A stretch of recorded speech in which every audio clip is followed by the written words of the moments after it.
Good evening, everyone.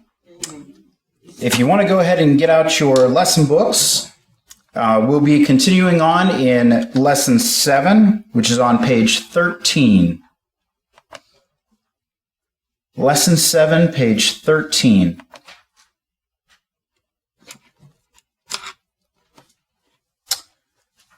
Last week, we began 1 Samuel chapter 18, and we had been discussing the relationship between David and Jonathan.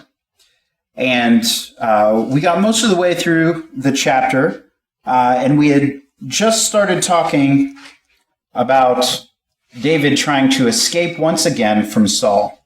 I think this is a little loud. Is that okay? Is that good? All right. We've been talking about David trying to escape from Saul again, and he had just been let out through a window by his wife in an attempt to escape. And so I just want to briefly reread that passage from 1 Samuel 19. 1 Samuel 19, starting in verse 11, it says, "Then Saul sent messengers to David's house to watch him in order to put him to death in the morning. But Michal, David's wife, informed him, saying, 'If you do not save your life tonight, tomorrow you will be put to death.' So Michal let David down through a window, and he went and fled and escaped. And Michal took the household idol and laid it on the bed and put a quilt of goat's hair at its head and covered it with clothing. When Saul sent messengers to David, or to take David, she said, 'He is sick.' Then Saul sent messengers to see David, saying, 'Bring him up to me on his bed, so that I may put him to death.' When the messengers entered, behold, the household idol was on the bed with the quilt of goat's hair at its head. So Saul said to Michal, 'Why have you betrayed me like this, and let my enemy go, so that he has escaped?' And Michal said to Saul, 'He said to me, let me go. Why should I put you to death?'" And so we're picking up on question 11. Question 11 says, since, according to its heading, Psalms 59 was written with the background of verses 11 through 17, what state of mind is reflected in this psalm? And so here we're directed over to Psalm 59. So let's go ahead and turn there. Psalm 59. As a side note, as you're studying through 1st and 2nd Samuel, many of the Psalms were written during these times, and it's very helpful to be able to go back and connect those Psalms to these events that take place. It gives you better insight into the nature of the Psalm and also better insight into the narrative of 1st and 2nd Samuel.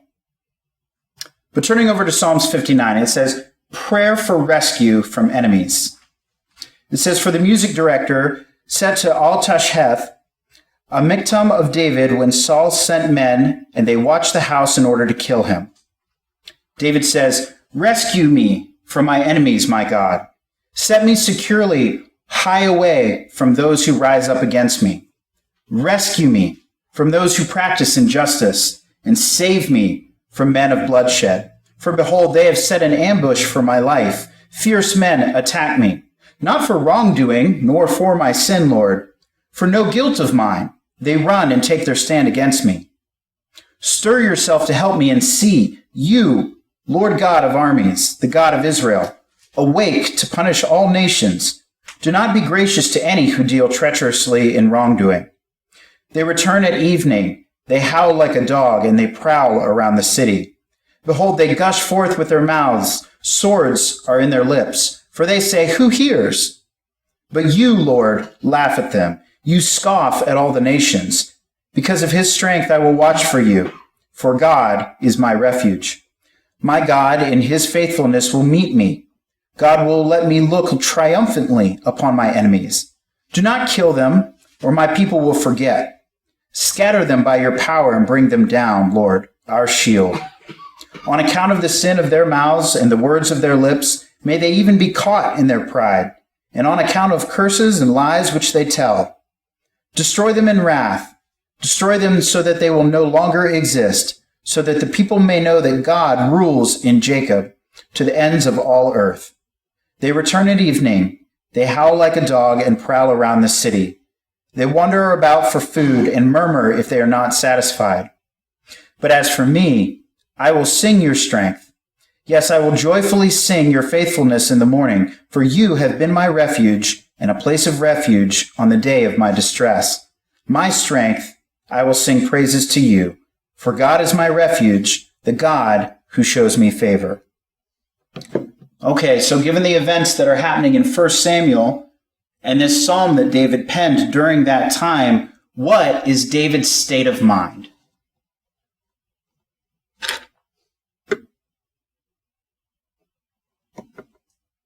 Matt? Kind of a combination of things.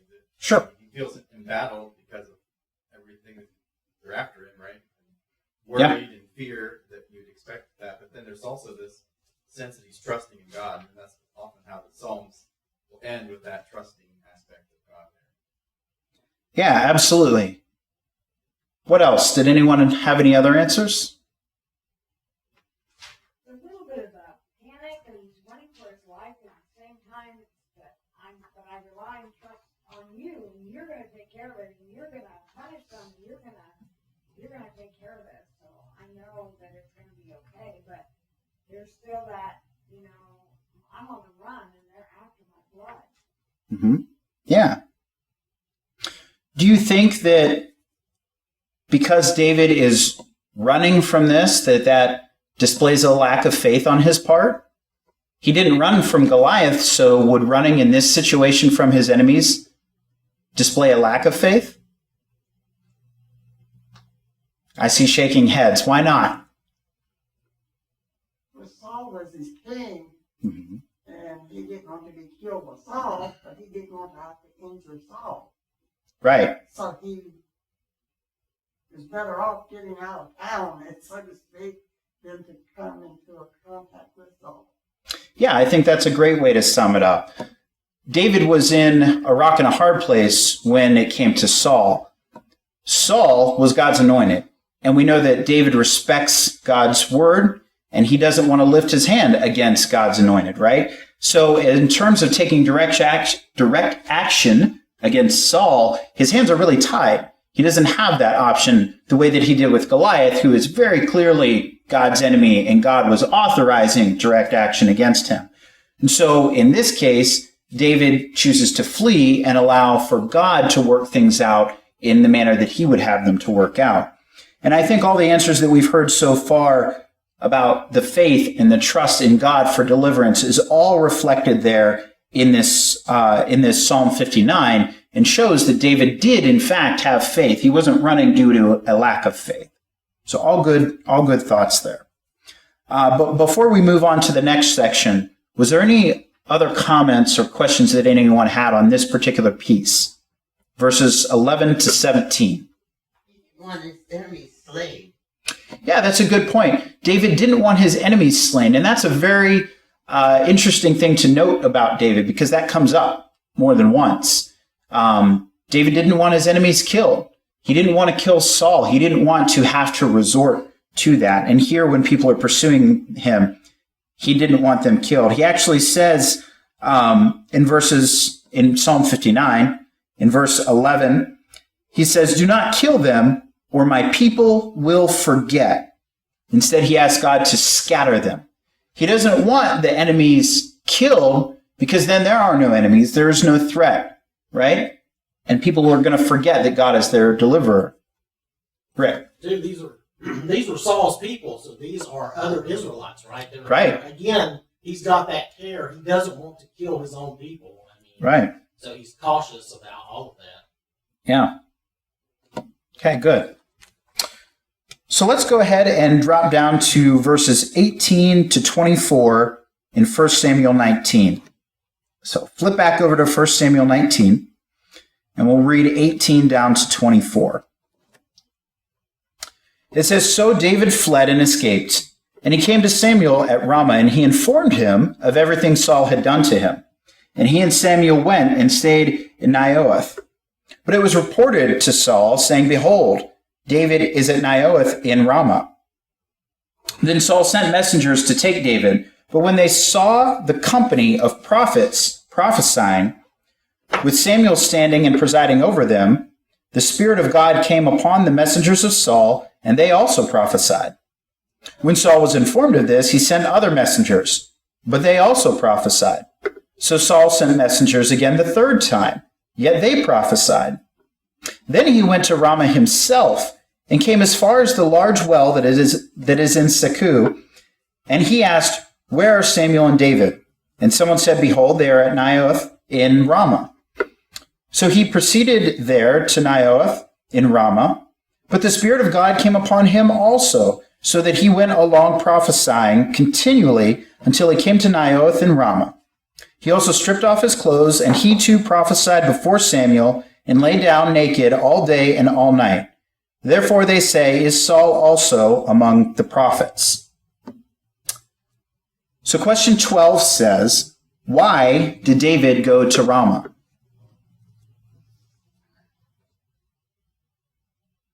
He went to Samuel. He went to Samuel. Why? What's the point in going to see Samuel? Matt?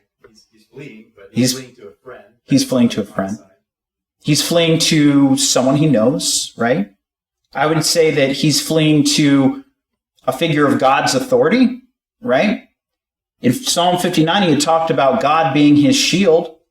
So he's fleeing to essentially what amounts to the best shield he has on earth, right? Where God's presence would be the strongest, so to speak. A mentor, I think.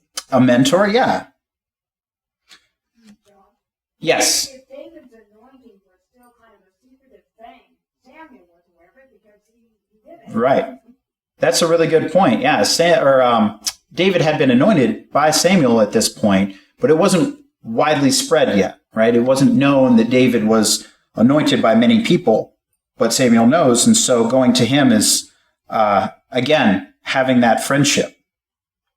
And I think he wanted to inform Samuel what Saul was doing. Right. Yeah. So he'd be informed. Yeah, exactly. For a while there, like we said, Samuel had been God's voice, had been the priest there, and he helped in the process of Saul being appointed and chosen, right? So he has some measure of authority, coming from God, of course, over Saul. So you think, too, maybe he was looking for word through Samuel, direct from God. Maybe he's looking for some kind of help or direction in that sense. It doesn't say specifically, Mhm. but I'm just thinking that kind of direction you might be looking for. Yeah, it could be. I mean, he could have been looking for direction in terms of what do I do now, right? He could have been looking for that or some other divine protection. Maybe he doesn't even know what he needs, and he's just going for help from the most likely source. And it does come, right, in a very odd way, which leads us into question 13. What prevented Saul from overtaking David? Everyone he sent, they prophesied. Everyone he sent, they prophesied. Yeah. So he tried that 3 times, right? And all his messengers, they got before Samuel and they just started prophesying. So, then what? He decides to go, right? And how does that work out for him? He prophesied also. He prophesies also, right? And more than that, Saul gets humbled, Yeah. right? Because what does it say? It said he stripped off his clothes and laid down naked, prophesying all day and all night in front of Samuel, right? Pretty humiliating for a king to be doing that, right? So Saul meets a wall in the Spirit of God, right? God's Spirit comes upon him, and it humbles him. It leaves him unable to do what he wants to do. And as a matter of fact, that last verse there, the very last part of verse 24, it says that basically it became a saying, and you can tell kind of from the tone of this that it's not flattering to Saul. It says, therefore they say, is Saul also among the prophets? You know, they're kind of mocking Saul for this. You know, Saul ended up laying down all night prophesying. Is Saul among the prophets? You know?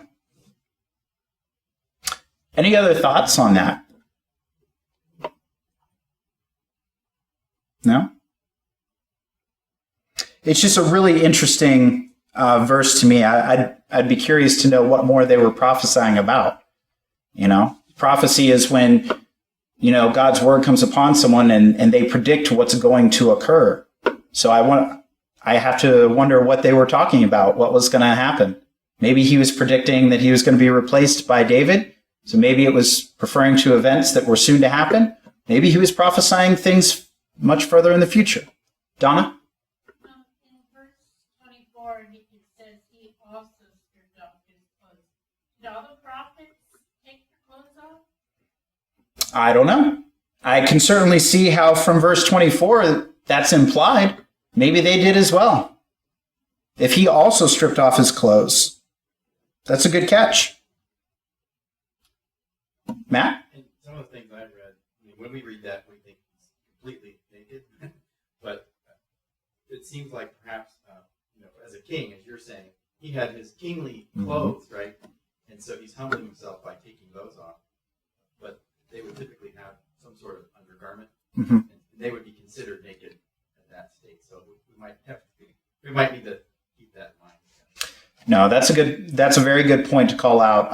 A lot of times the way that some words are used in the Bible in their culture was not necessarily what we think of in our culture. And so that's a very good call out. For them, stripping off their clothes doesn't necessarily, or being naked could still mean basically being in your underwear or another layer of garments. So the first group of fellows maybe took their uniforms off to show that they're no longer, you know, soldiers or messengers or whatever for Saul, and then similarly, Saul takes his kingly garb off. Right. All right. So we're going to jump over to chapter 20, continuing on here. And I'm not going to read the entire chapter all at once because you'll get bored on me. But we will read a couple verses here, and then we'll jump into the first question in this section. So 1 Samuel chapter 20. And let's see, we will read, let's read down to verse 16 to start. It says, Then David fled from Naioth in Ramah, and when he came, he said to Jonathan, What have I done? What is my guilt? What is my sin before your father that he is seeking my life? He said to him, Far from it, you shall not die. Behold, my father does nothing either great or small without informing me. So why would my father hide this thing from me? It is not so. Yet David vowed again, saying, Your father is well aware that I have found favor in your sight. And he has said, Jonathan is not to know this, otherwise he will be worried. But indeed, as the Lord lives, and as your soul lives, there is just a step between me and death. Then Jonathan said to David, Whatever you say, I will do for you. So David said to Jonathan, Behold, tomorrow is the new moon, and I am obligated to sit down and eat with the king. But let me go so that I may hide myself in the field until the third evening. If your father misses me at all, then say, David earnestly requested leave of me to run to Bethlehem, his city, because it is the yearly sacrifice there for the whole family. And if he says that is good, your servant will be safe. But if he is very angry, be aware that he has decided on evil. So deal kindly with your servant, for you have brought your servant into a covenant of the Lord with you. But if I am guilty of wrongdoing, kill me yourself, for why then should you bring me to your father? Jonathan said, Far be it from you. For if I in fact learn that my father has decided to inflict harm on you, would I not inform you? Then David said to Jonathan, Who will inform me if your father answers you harshly? Jonathan said to David, Come, let us go out to the field. So they both went out to the field. Then Jonathan said to David, The Lord, the God of Israel, is my witness. When I have sounded out my father about this time tomorrow or the third day, behold, if he has a good feeling toward you, shall I not then send word to you and inform you? If it pleases my father to do you harm, may the Lord do so to me, and more so, if I fail to inform you and send you away, so that you may go in safety. And may the Lord be with you as he has been with my father. And if I am still alive, will you not show me the faithfulness of the Lord, so that I do not die? And you shall never cut off your loyalty to my house, not even when the Lord cuts off every one of the enemies of David from the face of the earth. So Jonathan made a covenant with the house of David, saying, "May the Lord demand it from the hands of David's enemies." Okay. So with those verses in mind, oh, yeah. On this naked and prophesying all day and night, I have to reference Isaiah 22 and 3, which is very interesting. It's talking about Isaiah. The Lord instructed him to be naked. Go and remove the sackcloth from your body and take your sandals off your feet. And he did so, walking naked and barefoot. He did that for 3 years, apparently, in verse 3. Which chapter and verse? Isaiah 20, 20. Okay. 2 and 3. Isaiah 20, 2 and 3. And he did it for a sign and a wonder against Egypt and Ethiopia. Yeah, there are times when, I mean, if you think of the burning bush and Moses and taking off his sandals, there have been times when men have been instructed to take off different pieces of clothing. And again, it's all with the idea of the fact that you're humbling yourself, or you are, exposing yourself by taking off those vestments. You're in God's presence, right? There's nothing separating you. So a lot of times this is used as a symbolic way to show that closeness to God, that God's presence, the space around him, is holy. So yeah, there's definitely precedence for that, that type of behavior. Well, it says in verse 3 of Isaiah 20, then the Lord said, just as my servant Isaiah has walked naked and barefoot for 3 years. Mm-hmm. Because he took off his sack. Yeah. So he did walk, or his outer garments he took off. He was instructed by God to do it. Mm-hmm. Mm-hmm. Yeah. Good verse. It's something that we wouldn't do today. Well, I think if we were instructed directly by God like that, we would probably obey that. But yeah, luckily that's not something that's asked of us today. Okay, so jumping back over to 1 Samuel chapter 20. Now, question 14 is very similar to one we've answered earlier in this lesson. And so I think what we're really driving at is based on this particular chapter. It says, how can the relationship between David and Jonathan be summarized and explained?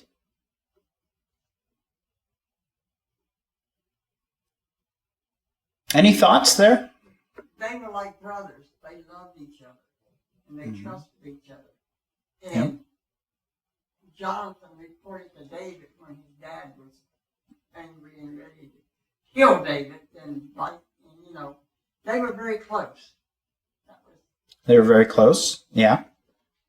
I know in earlier chapters, it said that Jonathan loved him as a brother. And so we answered that question earlier. That was actually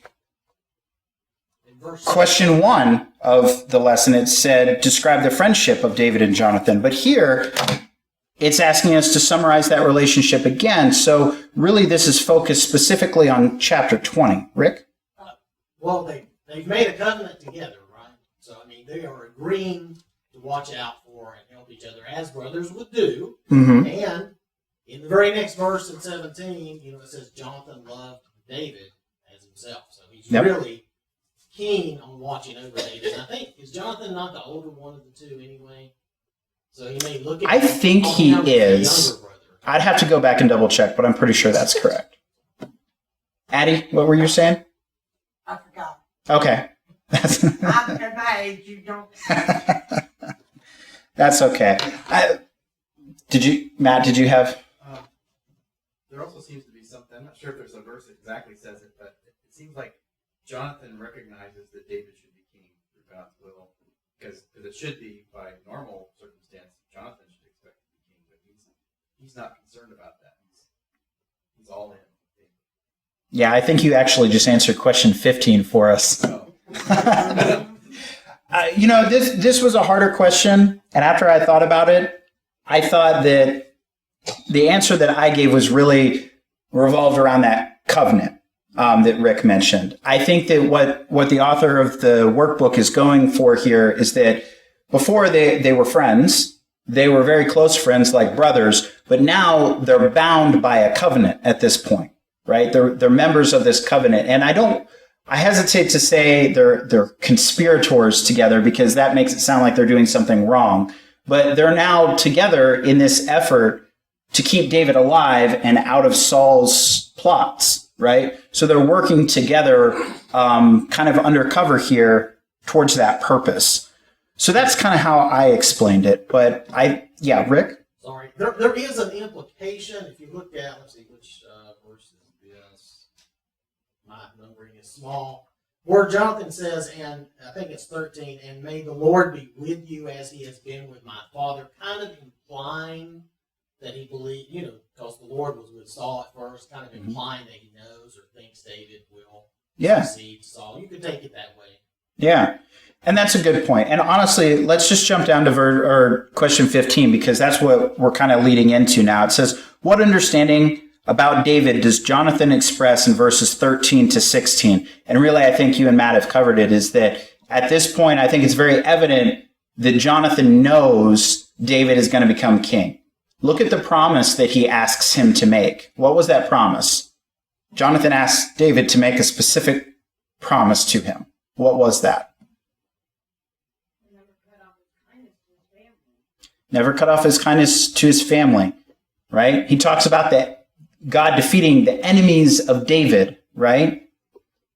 I think Jonathan understands that Saul is rapidly falling into that category of becoming an enemy of God and of David.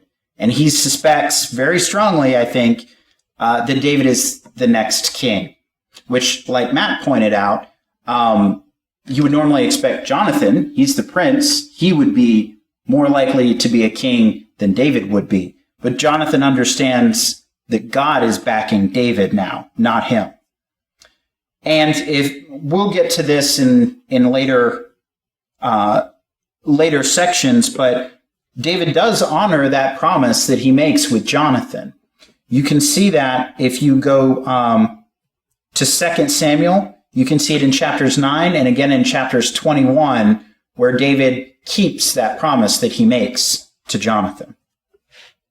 But we'll go more in depth to that when we get there. Next is question 16. It says, describe the signal by which Jonathan would let David know what he should do. So they come up with a signal, right? So we need to know how Saul's going to react to this, right? How Saul's going to react to David's absence. And so actually, first, let's talk about that for a minute. What's their overall plan here? Before we get to how they're going to signal each other, what's the plan? How are they going to find out whether or not Saul is really after David's life? Jonathan knows his father quite well, and he then could tell David what his father was going to do. Mm-hmm. Well, why would David not know? He's not going to be at the feast, right? Where's David going to be? He's going to be hiding. And they have an excuse in place as to why David's not there. What is that? Going to Bethlehem. Going to Bethlehem. For a sacrifice. For a yearly sacrifice, right? A family. A yearly family sacrifice. Now, we can see that if you read through the chapter here, Saul is not surprised by David's absence when he hears the first excuse, or when he doesn't show up at first. He actually thinks it's due to uncleanliness. In 1 Samuel chapter 20, verses 24 to 34, when David fails to show up, Saul just thinks it's uncleanliness. And if you refer back to Leviticus chapter 22, you can see that there were a lot of times where someone would, touch a dead thing or something like that. They would get themselves unclean, and they were to separate themselves and purify themselves. And that typically lasted one day for most of those ritual purifications. So Saul's expectation is, okay, he missed the first night. He probably, became impure, and he's just got to go purify himself. So I'll see him on night 2. But he doesn't show up then. That's when they have to use the excuse of David going to Bethlehem.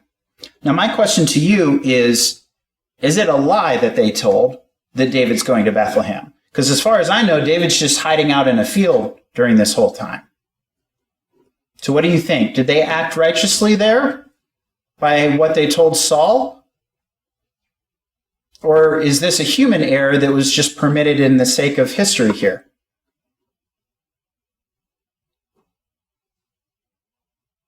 It seems suspicious. I'm going to give you guys a clue. I don't know the answer. I'm waiting on you to tell me. I think it's a lie. I would lean that way too. Donna?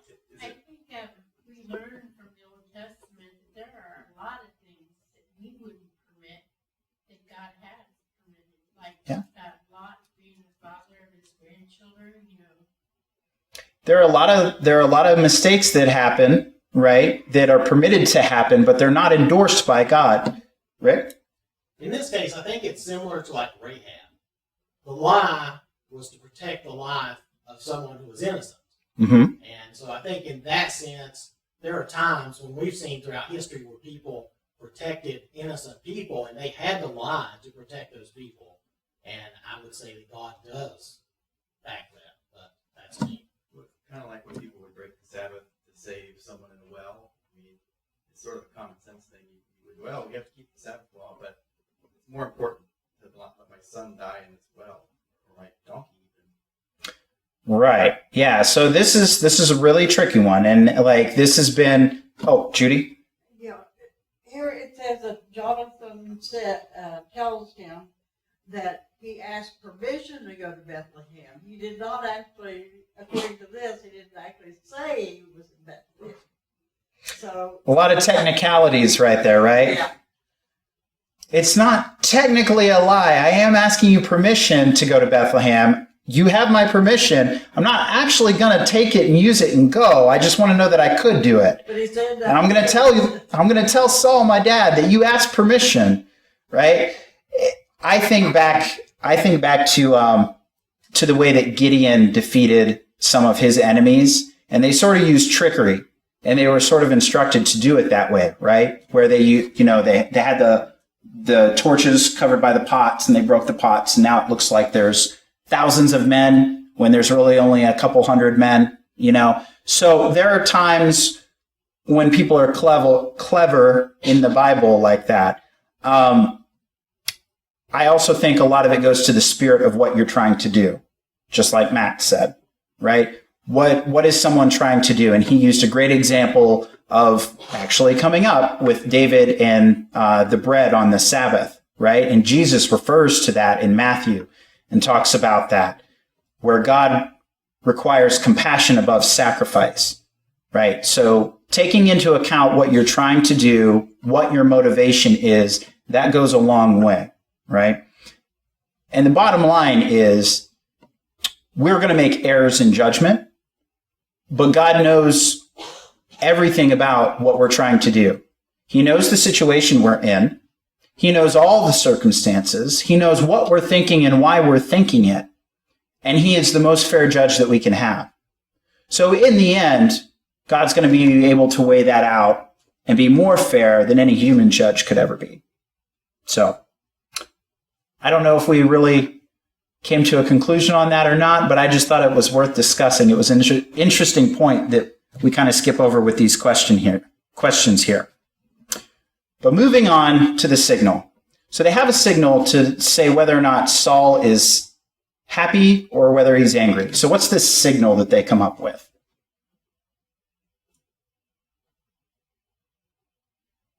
We're going to go shoot arrows, and depending on what he tells the boy to go pick up the arrows, go farther, or whatever, that's going to represent whether or not he's Yeah. away. So he's going to shoot these 3 arrows out towards a target or into the field. I was a little fuzzy on that point, but he shoots these arrows out, and then he's got a servant, a little kid, and he says, go get those arrows for me. So the kid runs out to get the arrows, and Saul's going to yell out to the boy, and he's going to tell him one of 2 things. Aren't they closer to me? Or he's going to say, I think they're further out from you, right? He's going to tell him one of those 2 things. Now, if he says, I think they're further out. You need to go out further to get them. That's David's cue that he needs to go, right? But if he tells them, I think they're on this side of you, then that's David's cue to stay. So that's the clever signal that they come up with. I don't know why he needed 3 arrows to shoot, why one wasn't good enough, but he shot 3. So question 17 says, what suspicion did Saul begin to entertain in chapter 18, verse 18, and by verse 31 holds as a matter of certainty? And just as a reminder, in 18 verse 18, that's the song, remember? That David had slain his thousands, his tens of thousands. And so he had started to become suspicious of David by that point. Now in verse 31, let's just read verse 31 here. It says,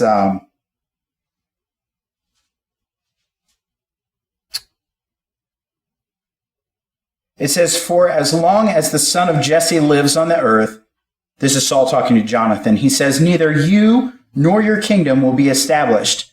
Now then, send men and bring him here to me, for he is doomed to die. So what is the suspicion of Saul that he now thinks is certain? Saul was sure that David was going to become king and he wanted to kill him. Saul thinks he's out of a job. Yep. And with that, I'm actually a little past time, so I'm going to stop here. And we will pick up next week in lesson 8. So if you want to go ahead and read ahead, read 1 Samuel chapter 21. Thank you, everyone. Thinking about all that's going on in the world nowadays, especially with the war and everything that's going on over in Europe. And, we look back in the Old Testament sometimes and we're tempted to think of the children of Israel in a bad light because of the way they act and react to things. And however, they're really just human, just like we are, and we still have the same reactions that they had to a lot of things. There's really, nothing new under the sun. We still make a lot of the same mistakes, same errors. We're still affected emotionally and mentally the same way through a lot of things.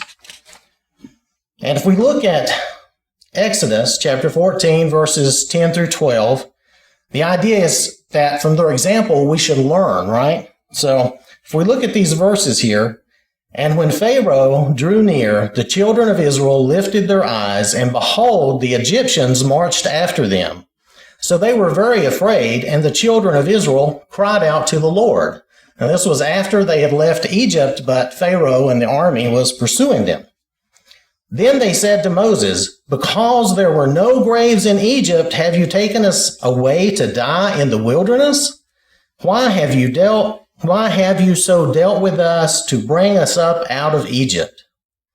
Is this not the word that we told you in Egypt, saying, let us alone that we may serve the Egyptians? For it would have been better for us to serve the Egyptians than that we should die in the wilderness.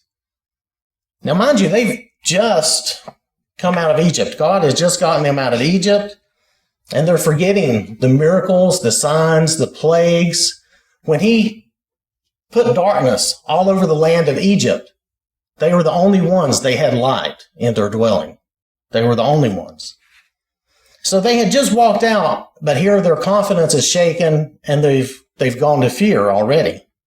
They're not trusting. They immediately assume that they are doomed due to what they see coming at them. I'm not putting them down for that. If I saw an army of people chasing me, I might feel the same way, right? I mean, that's not unusual. So a lot of times the things we see going on in the world, it looks like things are going from bad to worse.